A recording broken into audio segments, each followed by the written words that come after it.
Father God, as this new morning begins, I place the people and the things I love most into your hands.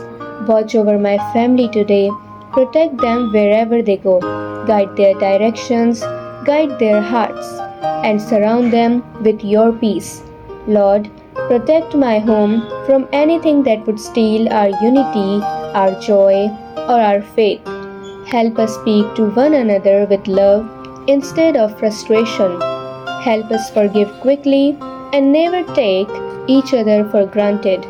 And while you protect the people I love, teach me to become a source of protection and encouragement through my own words and actions. Keep me close to you throughout this day.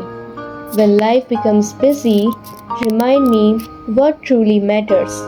Thank you for every person you have placed in my life and for the gift of another morning together.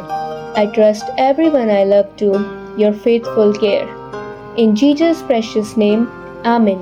If you love this video, then subscribe our channel for more videos like this and to join our Jesus community.